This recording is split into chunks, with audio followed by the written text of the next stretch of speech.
हमारे देश को बहुत ज्यादा अलर्ट रहना पड़ेगा, रेडिकलाइजेशन से बचेगा, अपने फेथ को टेरर के लिए नहीं अटैक करेगा, अपने फेथ को अच्छे कर्मों के लिए करेगा।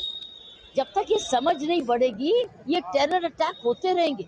हमको बहुत समझदारी से इस देश की पुलिसिंग करनी है, और मैं समझती हूँ इंटेलिजेंस तो है, पुलिस का रोल बड़ा जबरदस्त है इन्वेस्टिगेशन में, फोरेंसिक्स में, प्रिवेंशन में, लेकिन कम्युनिटी पुलिसिंग का इस वक्त सवाल है।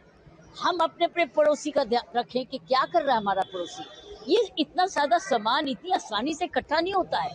वो प्रश्न पूछना पड़ेगा गांव के प्रधान को, एक RWA को, रेजिडेंट वेलफेयर एसोसिएशन को, एक प्रधान को, कि क्या ला रहे हैं तो तुम मकान का, तू तो रहने के लिए आया था, तो गोदाम बनाने के लिए क्या गोदाम में डाल रहा है। ये प्रश्न जब तक हम पूछेंगे नहीं, और अगर प्रश्नों का आंसर आपको सही नहीं मिलता, सही समय से पुलिस को इन्फॉर्म करो।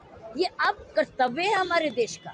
अगर कोई विद्रोह, अगर कोई गद्दार नहीं रह रहा इस देश में, ये गद्दार है।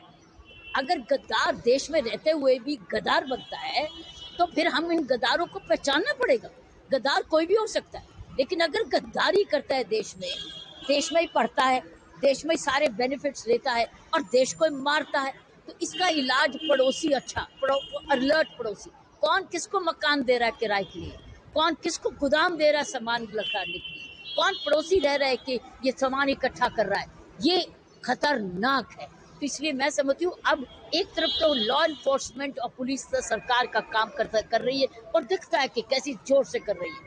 दूसरी चीज है कि सारे स्टेट्स मिल के काम करें, जैसे UP police, JNK police, Haryana police, Delhi police, Rajasthan, ये जो एरिया पुलिस है, ये सारे एरिया पुलिस अपने आप इकट्ठे मिलके काम करें, इंटेलिजेंस को इकट्ठा जैसे अभी हुआ है।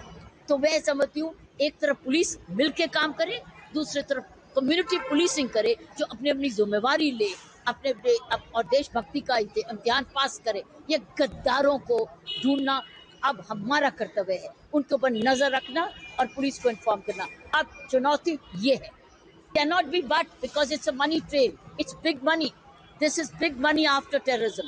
Everybody, see that lady doctor, she was running an NGO, was getting funded by foreign countries.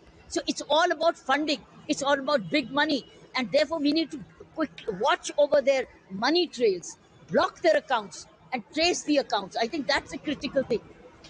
इसके पीछे बहुत पैसे का हाथ है, चाहे वो पाकिस्तान से आ रहा है, ये पैसे का खेल है, किसको कितना पैसा चाहिए, एक पैसा का देने और पैसे का लेने। तो अगर कोई NGO ऐसी फंडिंग करता है तो उसकी FCRA तो कटेगी।